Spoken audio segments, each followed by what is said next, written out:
classic jungle scene that we see in the movies is typically what comes to mind when you think about surviving in the tropics. If you ever imagined yourself having to survive in a post-crash scenario, it might look something like this. You're dressed in khaki, busy hacking out a trail through the dense undergrowth.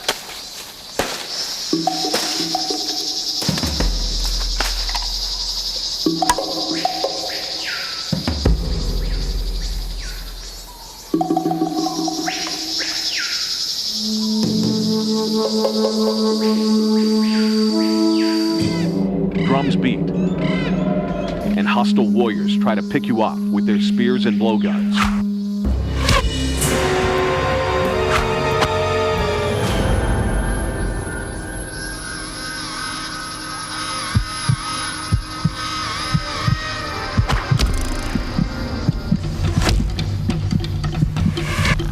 While such images make for great Academy Award adventures, the reality of this situation is not likely. Even though the jungle, or tropical rainforest, as it is more commonly known, is a part of the tropics, it is just that, only one part. Some portions of the tropics can resemble a desert-like environment, or the grassy plains of Nairobi. For a region to be considered tropical, it must average over 80 inches of rainfall a year, with an average monthly temperature exceeding 64.4 degrees. Because of the proximity of tropical regions to the equator, they have only one season and a constant length of day and night. From this description, survival in the tropics doesn't sound too complicated, now does it? However, the tropics can pose unique problems, and without preparation and understanding, it can be deadly. One of the biggest medical problems faced in tropic survival are insects and infections. If you suffered any injuries during the forced landing, immediate and constant attention must be given. Because of the warm, moist environment, the slightest scratch can easily become infected. Any open wound must be frequently cleansed and covered. Insects are to the tropics as sand is to the desert. Insects thrive in a tropical environment. Many insects carry diseases and parasites. Mosquitoes, especially the Anopheles variety, can carry malaria. Blood-sucking insects like ticks are also common in the tropics.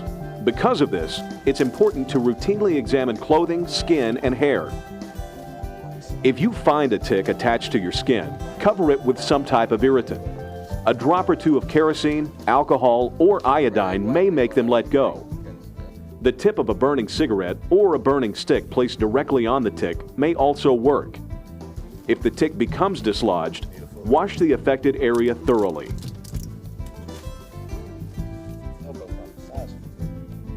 Fleas are another wingless, blood-sucking pest that can be prevalent in the tropics.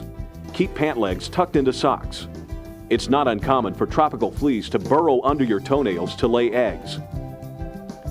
Tropical flies typically lay eggs in open wounds. All the more reason to keep any wound covered and sterilized.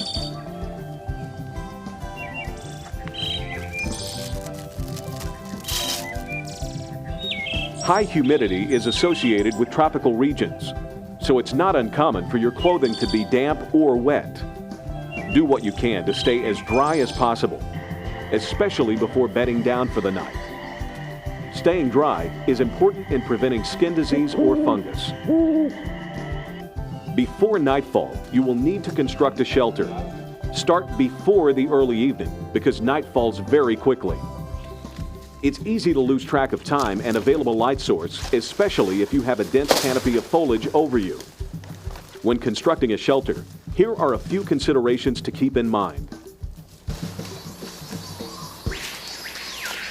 Construct your shelter on high ground or a high spot such as a knoll. Make sure it is in an open area and well away from water. You want a ground area that's away from potential insects. Try not to sleep directly on the ground. Elevate yourself by piling up several layers of palm fronds or other broad leaves to serve as a cushion. The goal is to try and remove yourself from crawling insects. A sufficient bed can be made by constructing an elevated A-frame.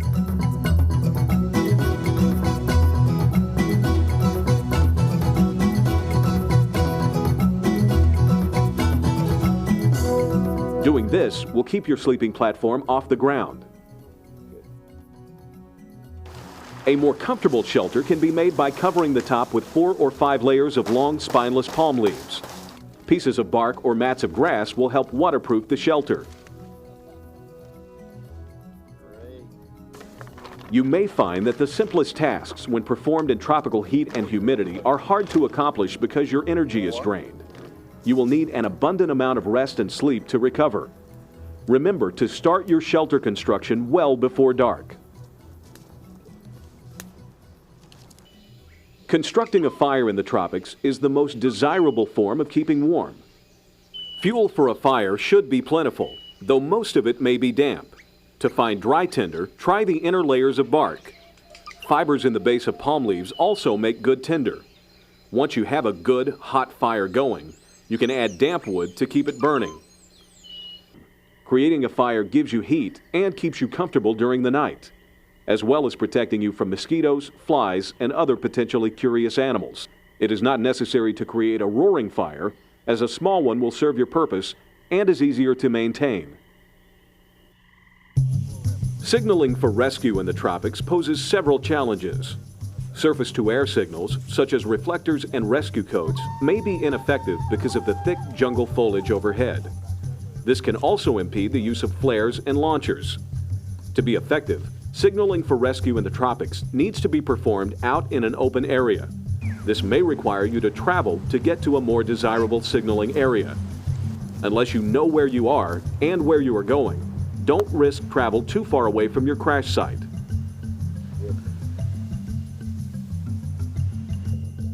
The reason for this is when your aircraft went down, it should have left some telltale signs for rescuers. Also, the aircraft's emergency locator transmitter, or ELT, should be actively transmitting. This helps rescuers physically locate the area where the aircraft went down. This is why it is so important to stay near the wreckage, because this is the vicinity where rescuers are likely to search.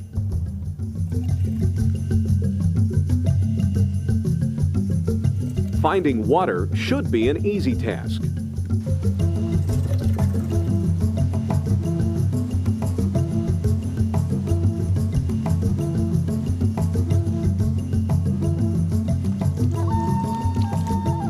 But be sure to purify all water from streams and surfaces before consumption.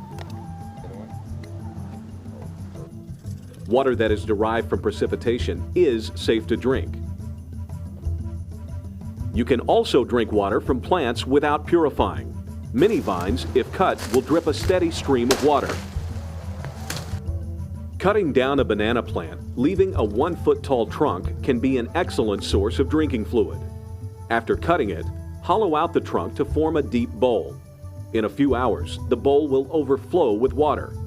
The banana plant bowl will produce water for about 4 days. Make sure to cover the fluid to protect it from insects.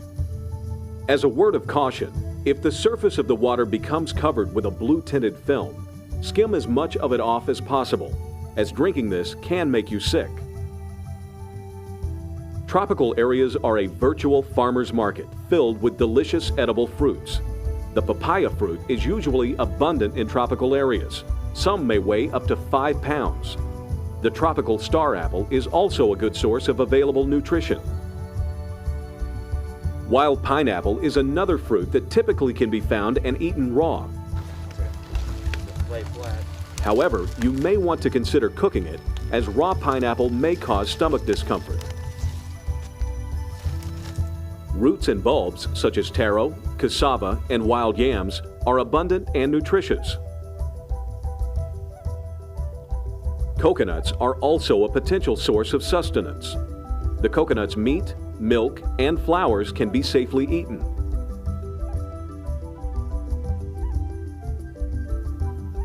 Fortunately, in the tropics, there is an abundance of safe fruits and vegetables to eat. It's knowing where to look and how to prepare them where added knowledge is beneficial. Sources of meat in tropical areas are found primarily with fish and land crabs. Make sure that crabs and fish are thoroughly cooked. If faced with a survival situation in a tropical environment, realize that Mother Nature does provide you with resources. you can live off what the environment provides by using knowledge, common sense, and above all, your innate desire to survive.